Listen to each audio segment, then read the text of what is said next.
Esta é a história do dia da Rádio Observador. Cavaco Silva tem razão sobre o orçamento do Estado? Parece-me que é muito provável que venha a ser aprovado, mas não há nenhum drama se não for aprovado. São duas as visões do antigo Presidente da República sobre o que pode acontecer quando o Governo apresentar o orçamento do Estado para o próximo ano. Sabe, não aprovar orçamentos é banal em alguns países da Europa. Se a oposição chumbar, não há problema nenhum. Mas Aníbal Cavaco Silva, nesta entrevista ao Observador, diz que acha pouco provável que a oposição chumbe de facto o documento. O senhor tem alguma certeza que, por exemplo, o Partido Socialista, a Iniciativa Liberal, o LIVRE, o PAN e outros não vão ter uma atitude positiva? Eu não tenho. E penso que está a ser pessimista. O que é mais provável que aconteça? Como é que o Governo olha para o tema da aprovação do Orçamento do Estado? E há, afinal, razão para estar mais otimista do que pessimista, como diz o ex-presidente, quanto ao que o Partido Socialista vai fazer? Vou conversar com o Rui Pedro Antunes, editor de política do Observador. Eu sou a Sara Antunes de Oliveira e esta é a história do dia, quinta-feira, 11 de julho. Bem-vindo, Rui. Olá, Sara. A apresentação do Orçamento do Estado para o próximo ano, Rui, ainda demora alguns meses. É só lá para o outono. Por que é que andamos a falar disto praticamente desde as eleições de março? É um mês chave, o mês de outubro vai ser um mês-chave que é, se houver o Orçamento do Estado aprovado, não há um problema de estabilidade política, provavelmente até às presidenciais de 2026, ou seja, um momento de charneira. Se, no caso do orçamento ser aprovado, no ano seguinte volta a existir outro orçamento, mas nesse caso ele seja chumbado, o Presidente já não pode dissolver a Assembleia, pela que a probabilidade de haver uma crise política provocada por uma dissolução da Assembleia passa a não existir durante quase mais de 2 anos. E, portanto, se passar neste, passa no próximo. Passa no próximo. E isso é uma das razões que tem colocado este como um momento decisivo para perceber se vai haver eleições no imediato ou não. E desde até antes ainda das eleições a questão era colocada com estes timings. Daí essa importância. A razão de agora voltar é porque está-se a encerrar um ciclo. Vem o Estado da Nação, a seguir o país político vai para férias, o Parlamento para, e quando voltar já é em meio de uma grande negociação orçamental e, portanto, começamos a entrar naquilo que é chamado o período orçamental, apesar de ainda vir aí um período de férias. Qual tem sido a posição do Governo? Bom, de Luís Montenegro ainda candidato, porque de facto foi debatido ainda na campanha eleitoral, e depois Luís Montenegro, primeiro-ministro, está preocupado com o eventual chumbo? Eu creio que o Luís Montenegro, pelo menos publicamente, mostra que não está muito preocupado com nada. Ele diz que não é arrogância, mas mostra uma confiança absolutamente inabalável. Mas, na verdade, o Governo tem tido uma postura não é desafiante, mas está absolutamente convicto que, por si, as coisas acabarão por se resolver ou de uma maneira ou de outra. Para tentar explicar isto, o Governo terá aqui 2 fases. Uma primeira em que quererá levar as coisas a bem, portanto no caminho de uma negociação, e já falaremos disto mais à frente, certamente, e depois, se não der, então, tem então uma segunda, ou se quisermos um plano B, que pode passar também por essa capacidade de resistência. Se por um acaso tudo isto não passar de um jogo, então tenham a coragem de deitar abaixo o Governo. Luís Montenegro pareceu falar sobre isso, eventualmente sobre esse plano B, na segunda-feira no Conselho Nacional. E pareceu mesmo que estava a dizer que só saía com uma moção de censura, ou seja, que não bastaria não aprovar o orçamento para derrubar o Governo. É uma interpretação errada? Bom, o Luís Montenegro, nesse dia, ele já tinha dito, foi recuperar uma declaração que tinha dito na tomada de posse, que era a única razão que fará este governo cessar funções, ir embora, é uma moção de censura dos outros partidos. Há uma outra opção, que ele não o disse textualmente, que é a dissolução da Assembleia por parte do Presidente da República. Mas mesmo não dizendo isso aos conselheiros nacionais, Luís Montenegro disse: eu avisei o Presidente da República disto, ou seja, quando eu defini as minhas condições para governar, disse: é bom que me deixem governar e é bom que se não quiserem, que tenham coragem para me deitar abaixo. Portanto, a imagem que Luís Montenegro tem dado, até como uma forma estratégica, e aí também de estratégia política e de comunicação, é dizer que ele é o resiliente, ele é o que não sai, ele é o que não se demite, ele é o que não vai embora pelo próprio pé. Se querem que ele se vá embora, provoquem essa saída. Portanto, esta tem sido um bocadinho a postura. Há um ponto em que ele é um pouco contraditório, que é que diz que se prefere ir embora do que ficar a governar com as políticas dos outros.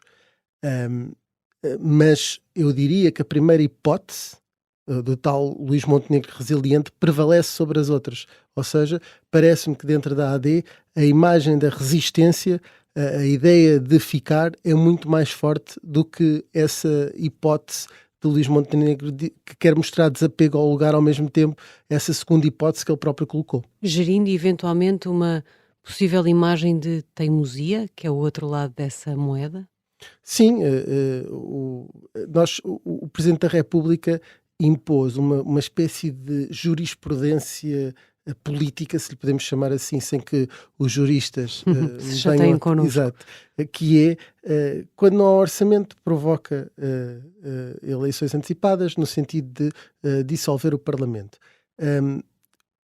Na altura, soube-se mais tarde, em 2021, que António Costa até concordou com aquilo. Aliás, ele foi um grande beneficiado dessas eleições antecipadas, concordou na altura.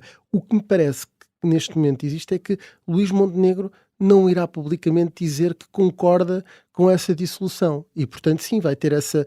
mas, ao mesmo tempo, como eu dizia, é estratégico essa imagem que ele tem para fora, que é uma imagem de resiliência, de resistência. O que, nas condições que ele tem no Parlamento, com o quadro político completamente fragmentado, a única maneira que ele tem de impor a autoridade e mostrar...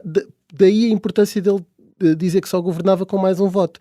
Ele, não sendo maioritário, tem a maior fatia de pessoas que votaram no programa dele e vai insistir nisso. Ora, dizer que se ia embora perante a adversidade podia, de alguma forma, danificar essa imagem de resiliência que ele quer passar. O Governo parece então apostado nesta imagem de um Montenegro resiliente, se pudermos dizer assim, mas há ainda espaço para não só esperar, mas também promover uma aproximação ao PS, à Iniciativa Liberal, por exemplo, para deixar o orçamento passar? Sim, muitas vezes o Governo tem dito isso publicamente e às vezes há uma imagem pública para ficar bem, para as pessoas, que é nós estamos disponíveis para dialogar, o PS é que não quer, nós estamos aqui, que são as tais simulações que Luís Montenegro acusa a oposição, mas que muitas vezes também faz, que é a política, funciona assim, que era, mesmo que eles não quisessem de todo negociar com o PS, estariam a dizer neste momento que estão disponíveis para negociar. Pelos contactos que vamos fazendo junto do Governo, da bancada parlamentar, o que me parece é que é genuína, há uma genuína vontade. É mais fácil para o Governo, desde logo porque tem orçamento, que o PS viabilize. Não há aqui uma jogada que seja bom para nenhum dos lados, porque haveria eleições de novo, provavelmente o resultado era muito parecido e só se ia perder tempo. Portanto, o Governo está genuinamente a querer negociar com o PS.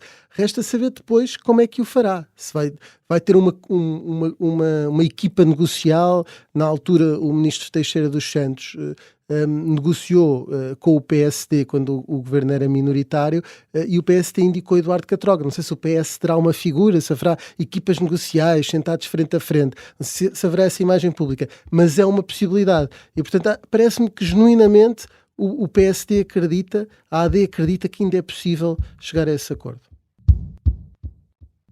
Já voltamos à conversa com o Rui Pedro Antunes, editor de política do Observador. Vamos olhar para os outros partidos e tentar perceber se há mais razões para otimismo ou pessimismo.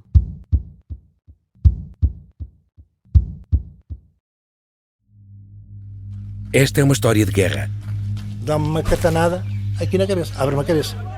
António Lobato foi o português que mais tempo esteve em cativeiro na Guerra de África. 7 anos e meio. E diz-me assim, dá a faca. E eu digo assim, vem buscá-la. E não dá a faca. E eu levantei-me assim, vem buscá-la. É também uma história de amor. A carta era muito simples. Querida, estou vivo. Eu voltarei. E é também a história da operação secreta para o resgatar em plena ditadura do Estado Novo. Agora vamos para o meio de quando há querida, acabo destes gajos todos que são... Este é o Sargento na Cela 7. Uma série para ouvir em 6 episódios, faz parte dos Podcast Plus do Observador. É narrada por mim, Pepe Rapazote, com banda sonora original de Noise Earth. Pode acompanhar no site do Observador ou nas plataformas de podcast. Estamos de regresso à conversa com Rui Pedro Antunes, jornalista e editor de política do Observador. Rui, claro que são precisos 2 ou mais para dançar o tango, já sabemos, na oposição, naquela oposição que poderia eventualmente, ou poderá eventualmente, viabilizar o orçamento. Há portas fechadas a essa negociação? Sara, deixa-me desde logo dizer que a tua metáfora é engraçado, porque na altura em que houve um governo minoritário, ao contrário da negociação que falávamos há pouco, José Sócrates disse ao El País que para dançar o tango eram precisos 2, relativamente à entrada de Pedro Passos Coelho, que ele achava que era mais fácil negociar do que com Manuela Ferreira Leite, e portanto é perfeita a metáfora. Relativamente aos outros partidos, parece-me que a esquerda nunca irá alinhar, a esquerda do PS nunca irá alinhar na viabilização do orçamento. A Iniciativa Liberal terá provavelmente ganhos e irá ser muito importante a negociação na especialidade para aprovar matérias mais liberais, e pode até, é possível uma abstenção. Não creio que vote a favor só por uma questão de marcar politicamente. Se fosse, era mais fácil a Iniciativa Liberal votar a favor se fosse necessário para a aprovação do orçamento. O facto de não ser fundamental dá-lhe mais liberdade para votar de outra maneira, mas não é nada que exclua. E mesmo o PAN tem uma abertura para isso, provavelmente por via da abstenção, mais difícil. O LIVRE retirava-o aí porque é um bocadinho diferente, mas não totalmente impossível de haver qualquer tipo de negociação. Para aprovar, creio que não. Para já ninguém se retirou daqueles que têm força, que é o PS e o Chega. Qualquer um dos dois seria fácil, sendo que o PS só tem que optar pela abstenção para viabilizar, e o Chega tem que votar a favor, o que é um passo político muito grande. Nenhum desses se afastou, mas parece-me que há uns que à partida já estão excluídos. O Bloco de Esquerda nunca entrará neste jogo, o Partido Comunista também não, nem sequer vale a pena pensar nisso, e também não seriam fundamentais. A Iniciativa Liberal tem que jogar ali um bocadinho com esse lado mais político e estratégico relativamente à posição que vai tomar. E esse praticamente impossível só é superável na medida em que o Governo estiver na disposição de não ignorar o maior partido da oposição. Pedro Nuno Santos dizia na semana passada, numa entrevista à RTP, que aprovar o orçamento deixa de ser praticamente impossível se o PS não for ignorado pelo Governo. Isto é, manter a porta aberta. Sim, ele tinha colocado o advérbio de modo, praticamente, precisamente para dizer que não era impossível. Ainda durante a campanha, certo? Ou logo a seguir. Sim, mesmo... mas parecia estar muito mais próximo do impossível do que do praticamente. Mas isso foi mudando. Desde logo, as últimas declarações públicas, quer numa entrevista que deu à RTP, quer também no encerramento das jornadas parlamentares do PS, têm mostrado alguma aproximação por parte do Partido Socialista e do seu próprio líder para poder, pelo menos, sentar-se à mesma mesa com a AD. Depois o desfecho dessa negociação acho que dependerá ainda de muita coisa. Se nessa altura aparecer uma sondagem a dizer que o PS afinal está à frente e que há uma maioria à esquerda, não será muito difícil de antecipar que poderá haver uma reviravolta, e portanto tudo isso é muito imprevisível, por aquilo que começávamos no início desta conversa, que ainda falta muito tempo e até lá podem existir vários acontecimentos políticos que mudem tudo isto. Vamos supor que as coisas se mantêm tal como estão. Qual pode ser o ponto decisivo para o PS? As chamadas linhas vermelhas? O IRS jovem? O IRC? O que é que pode causar aqui maiores dificuldades a esse entendimento? O PS nunca vai concordar com estas duas medidas, mas houve aqui uma aproximação inteligente, que é, parece-me que o Governo está a tentar colocar algumas das medidas mais difíceis fora do plano orçamental e da discussão orçamental. Ou seja, quando acontecer estes encontros que nós falávamos, estes dois assuntos não vão estar em cima da mesa. Mas mesmo que estivessem, mesmo que venham a estar no documento orçamental, Pedro Nuno Santos já disse claramente que isso não era impeditivo.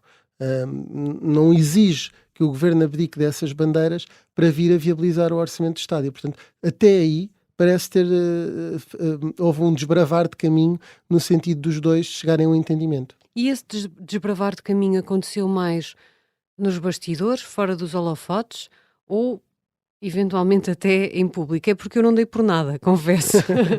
Sim, tirando essas declarações públicas de Pedro Nuno Santos, que a AD leu como uma aproximação, tem existido alguns contactos informais, é assim que se referiram a nós, entre dirigentes do PS e dirigentes da AD para tentar conciliar e de alguma forma preparar o caminho. No fundo são reuniões preparatórias. Vão medindo a temperatura de um lado e do outro. Isso. E sem envolver os líderes, ou seja, Pedro Nuno Santos e Luís Montenegro não estão a conversar. Sendo que da parte da AD há uma perspectiva de que a liderança do PS ainda não tem um caminho bem claro. Tanto pode ir para um lado e para o outro. Uma fonte dizia-me há pouco, um alto dirigente da AD, que está a 50-50. Neste momento é este o grau de probabilidade que o Governo dá para a aprovação. O que tem alguma base de confiança. Não é um pessimismo absoluto, pode dar para um lado ou para o outro. E como é que os outros partidos se vão posicionar, sobretudo na questão política? Há pouco dizias que o posicionamento do Chega ou da Iniciativa Liberal não tinha tanto a ver com as contas, porque se o PS viabilizar, eles também não são precisos para nada, tinha mais a ver com cálculo político e relacionamento político futuro com o Governo. Como é que essas outras contas estão a ser feitas? O Chega parece-me que a própria AD está a afastá-lo para longe, está a empurrá-lo para longe, está a ser Luís Montenegro muito duro com o André Ventura e a tentar que o Chega não seja sequer uma opção. Eu creio que isto é feito para colocar pressão no Partido Socialista, porque a AD prefere estar do lado do Partido Socialista. Isso só vai levar da parte do Chega a um afastamento total, a uma crítica absoluta do Orçamento de Estado. Podem continuar a tentar aprovar algumas medidas na especialidade, mas espero um André Ventura muito vocal em todo esse processo de orçamento. Então, se houver a tal foto da Comissão Catroga do Pedro Nuno Santos com o Governo, André Ventura usará isso politicamente para dizer nós somos a verdadeira oposição, ali está um bloco central, e comunicar dessa forma. A Iniciativa Liberal tentará o sentido contrário, que é tentar dar a imagem que é o partido que se pode juntar aos outros dois que estão no Governo, o PSD e o CDS, e que se crescer e que se houver movimentação de voto do eleitorado do Chega para a Iniciativa Liberal, que um dia eles podem contar e tornar Portugal mais liberal e todas as lenga-lengas que a Iniciativa Liberal tem nessa matéria, e posicionar-se dessa forma. Na convenção da Iniciativa Liberal do último fim de semana, onde o Observador e a Rádio Observador estiveram, foi bastante clara essa ideia da Iniciativa Liberal de ser construtiva e de procurar negociar com o Governo para aprovarem medidas possam ir ao encontro do tal Portugal mais liberal que defendem e continuar a mostrar que são uma oposição, mas ao mesmo tempo parceiros do Governo em algumas matérias. Não será de estranhar que se posicionem dessa forma e que negociem também à série e de peito aberto com o Governo. Obrigada, Rui. Obrigado, Sara. Rui Pedro Antunes é jornalista e editor de política do Observador. Esta foi a história do dia. A sonoplastia é do Artur Costa, a música do genérico é do João Ribeiro. Eu sou a Sara Antunes de Oliveira. Até amanhã.